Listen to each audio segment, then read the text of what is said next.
এত সুন্দর গাছের ফল ফুলের সুরভি দিয়া গোটা বিশ্ব পৃথিবীটাকে সাজাইয়া তোমার সামনে যে আল্লাহ তুলে ধরলেন, তুমি কি একবারও শুকরিয়া আদায় করবে না? একবারও কি তার কাছে মাথা নত করবে না? একবারও কি কৃতজ্ঞতা প্রকাশ করবে না? অতএব আল্লাহর কাছে মাথা নত করে দু একটি কথা আল্লাহর কাছে নিবেদন করতে হবে, যা আল্লাহ পাক সবচেয়ে বেশি পছন্দ করেন এই পৃথিবীর বুকে। তা হলো সুবহানাল্লাহ, আলহামদুলিল্লাহ, সুবহানাল্লাহি ওয়ালহামদুলিল্লাহি ওয়ালা ইলাহা ইল্লাল্লাহ ওয়াল্লাহু আকবার। জিকির করো সুবহানাল্লাহ, বলো সুবহানাল্লাহ, বলো আলহামদুলিল্লাহ, বলো আল্লাহু আকবার। একবার বলো আলহামদুলিল্লাহ তামলাউল মিজান, এক মিজান পরিমাণ নেকের পাল্লায় ভারী হয়ে যাবে। জোরে কোন সুবহানাল্লাহ। এগুলো শুকরিয়া আদায় করার ভাষা বান্দা বলবে আল্লাহর কুদরতের কানের মধ্যে। আল্লাহ পাক শুনে আল্লাহ বলবেন, বান্দারে হাজির আছি, কেন ডাকো?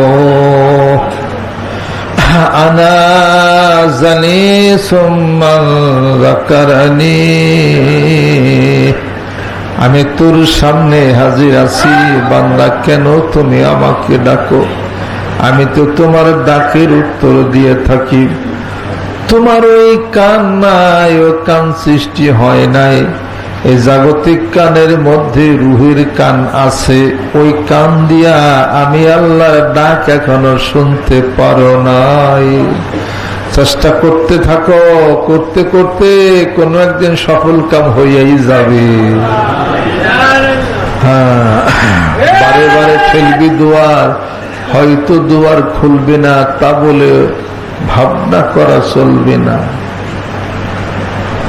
আল্লাহ নবী সাল্লাল্লাহু আলাইহি সাল্লাম বলেছেন, ধনী যদি হতে চাও, সফল কাম যদি হতে চাও, সচ্ছলতা যদি ফিরিয়ে আনতে চাও, তাহলে কি করো? ভদ্র হয়ে যাও, কারিম হয়ে যাও। ভদ্র ব্যক্তি সচ্ছলতা এসে যাবে। ভদ্র যদি হন, ভদ্র যদি হই, তাহলে সচ্ছলতা ফিরে আসবে, গরিব থাকবেন না। আর যদি মেসাক বেশি বেশি করি, গরিব থাকবো না। নফল নামাজ বেশি বেশি করি, গরিব থাকবো না। কোরআনুল কারীম তেলাওয়াত করি, গরিব থাকবো না। দানের হাতকে বাড়িয়ে দে, গরিব থাকবো না। জোরে কোন সুবহানাল্লাহ।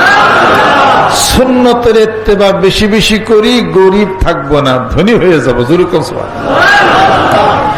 এবার সুন্নতের ইত্তেবা বাড়াইয়া দিতে হবে, দানের হাতকে বাড়াইয়া দিতে হবে। কৃপণ ব্যক্তির সম্পত্তি নষ্ট হয়েই যাবে, দানবীরের সম্পত্তির ইস্তেকামাত হবে, স্থায়িত্ব হবে, বাড়বে। জোরে কোন সুবহানাল্লাহ। যারা দানবীর তাদের সম্পত্তি বাড়ে, যারা কৃপণ তাদের সম্পত্তি নষ্ট হয়ে যায়। অতএব যিনি দানের হাতকে বাড়িয়ে দেন, উনি গরিব হবেন না, উনি ধনী হবেন। জোরে কোন সুবহানাল্লাহ। মান জাআ বিল হাসানাতি ফালাহু আশরু আমসালিহা। জোরে কোন সুবহানাল্লাহ। যেই ব্যক্তি নেকের কাজে এক টাকাও শরীক হলো, আল্লাহ বলেন কত পাবে? 10 গুণ পাবে। জোরে কোন সুবহানাল্লাহ। আর আমি যা রিজিক দিছি, রিজিক থেকে তারা নেকের কাজে ব্যয় করে। ওয়া মিম্মা রাযাকনাহুম ইউনফিকুন, আমি আল্লাহ যা রিজিক দিছি, ও রিজিক থেকে তারা নেকের কাজে শরীক হয়। জোরে কোন সুবহানাল্লাহ। সুন্নতের ইত্তেবা করি, ধনী হয়ে যাব। ভদ্র হই, ধনী হয়ে যাব। পারিবারিক সম্পর্ক, সুসম্পর্ক প্রতিষ্ঠা করি, বেশি দিন বাঁচব। আল্লাহ নবী সাল্লাল্লাহু আলাইহি সাল্লাম বলেন, তোমরা বেশি দিন যদি বাঁচতে চাও, বন্ধু বান্ধবের সাথে, পরিবারের সকল সদস্যের সাথে তোমরা সৎ ব্যবহার করো, পারিবারিক সম্পর্ক, সুসম্পর্ক প্রতিষ্ঠিত করো, তোমরা অনেক দিন বাঁচবে। জোরে কোন সুবহানাল্লাহ। তোমাদের রিজিক বেড়ে যাবে। জোরে কোন সুবহানাল্লাহ। আত্মীয় স্বজনের সাথে সম্পর্ক ভালো করেন, অনেকদিন বাঁচবেন এবং ধনী হয়ে যাবেন। যেরকম সুবহানাল্লাহ। আর সুন্নতের ইত্তেবা করি ধনী হয়ে যাব, গরিব হব না। হযরত উসমান রাদিয়াল্লাহু তাআলা আনহু আল্লাহ নবী সাল্লাল্লাহু আলাইহি সাল্লামের দরবারে হাজির হয়ে বলতেছেন, ইয়া রাসূলুল্লাহ, বলেছিলেন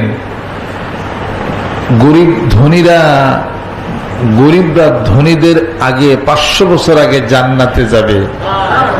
আমি উসমান, সবাই আমাকে ধনী বলে, আপনি দোয়া করেন আমি যেন গরিব হয়ে যাই। আল্লাহ নবী সাল্লাল্লাহু আলাইহি সাল্লাম বলেন, উসমান গরিব হবে কেন? হযরত উসমান রাদিয়াল্লাহু তাআলা আনহু বলতেছেন, যদি গরিব হই তাহলে গরিবদের কাতারে জান্নাতে চলে যাব। আল্লাহ নবী সাল্লাল্লাহু আলাইহি সাল্লামকে বলতেছেন উসমান রাদিয়াল্লাহু তাআলা আনহু, আবার বলতেছেন, আল্লাহ নবী সাল্লাল্লাহু আলাইহি ওয়াসাল্লাম উত্তর করেন, উসমান উটের পিঠে উঠে খাও, গরিব হয়ে যাবে। উসমান রাদিয়াল্লাহু তাআলা আনহু উটের পিঠে উঠে খাওয়া শুরু করলেন। কিছুদিন পরে রাসূলের দরবারে যে হাজির হয়ে বলতেছেন, ইয়া রাসূলুল্লাহ, গরিব তো হই নাই, সম্পত্তি বাইরে গেছে। আল্লাহ নবী সাল্লাল্লাহু আলাইহি সাল্লাম বলতেছেন যে, উসমান তোমাকে বলছিলাম উটের পিঠে উঠে খাও, খাইছি তো। কেমনে খাইছো? কেন উটের পিঠে উঠে দস্তরখানা বিছায় খাইছি। খাদ্যখানা যা পড়ছে ওগুলো কি করছো? ওগুলা মাটির মধ্যে বালির মধ্যে পড়ছে, ওখান থেকে উঠাইয়াও খাইছি। আল্লাহর নবী বলতেছেন, উসমানের এইভাবে যদি তুমি উটের পিঠে উঠে কিয়ামত পর্যন্ত যদি তুমি খাও রে উসমান, তোমার সম্পত্তি একটু কমবে না, দিন দিন বেড়ে যাবে, যেহেতু তুমি সুন্নত আদায় করেছো। জোরে কোন সুবহানাল্লাহ। হযরত উসমান রাদিয়াল্লাহু তাআলা আনহু উটের পিঠে উঠে খাইলেন, দস্তরখানা বিছিয়া খাইলেন।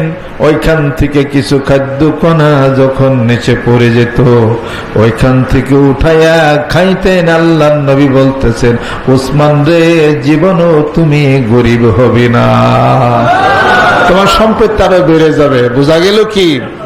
সুন্নাত আদায় যখন হবে, শক্তি হয়ে যাবে। সবচেয়ে বড় সুন্নত হলো মেসাক সুন্নত। সুন্নত যখন আদায় হয়ে যাবে, মানুষের অন্তরে শক্তি হবে, শক্তি এসে যাবে। জোরে কোন সুবহানাল্লাহ। ও বন্ধুরা, একটু ভয় পায়েন না, বিশ্ব ইজতেমার মধ্যে বম্বিং হবে কিনা? ইনশাআল্লাহ হবে না। সুন্নত আদায় করেছেন, মেসাক আদায় করেছেন, মাথায় পাগড়ি বাঁধলাম, দস্তরখানা বিছিয়া খাইলাম, আর যাই নামাজ বিছায়া নামাজ পড়ি, 2 বেলা জিকির করি, আল্লাহ আমাদেরকে হেফাজত করবেন, এই শক্তি আল্লাহর কাছে আছে। হিসাব পত্র অন্যখ আল্লাহ তুমি কবুল করে না।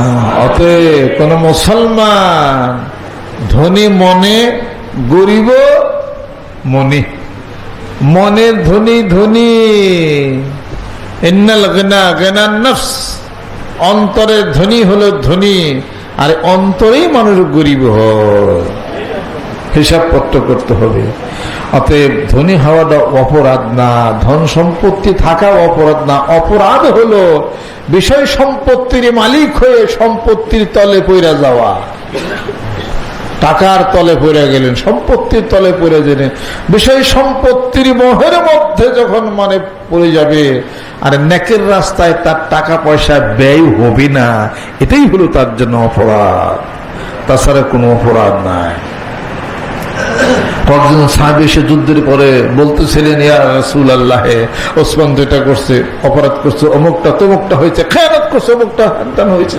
আল্লাহ নবী সাল্লাল্লাহু আলাইহি সাল্লাম বলতেছেন, হে সাহাবীরা, খামোশ। ইসলামের রাস্তায় উমরের এত দান আছে, উসমানের কোন দোষ অপরাধ ওই পর্যন্ত দৌড়িয়া যাইতেই পারতেছে না। যুরকুন সুবহানাল্লাহ। আল্লাহর নবী বলতেছেন, আস-সাদাকাতু হিয়া তুরাদ্দুল বালা ওয়া তাযীদুল উমর। আল্লাহর নবী বলতেছেন, মানুষ যখন দানের হাতকে বাড়াইয়া দিবে, যখন দান করবে সমস্ত বালা মুসিবত থেকে হেফাজত হয়ে যাবে। আর এই পৃথিবীর বুকে ওই লোকটির হায়াত আল্লাহ বেশি গুণে বাড়াইয়া দিবেন। অতএব মুসিবত থেকে যদি বাঁচতে চান নেকের কাজে শরীক হইতে হবে। মুসিবত থেকে যদি বাঁচতে চাই, বিপদ থেকে যদি বাঁচতে চাই, দুরারোগ্য ব্যাধি থেকে যদি বাঁচতে চাই, তাহলে গরিব দুঃখীদেরকে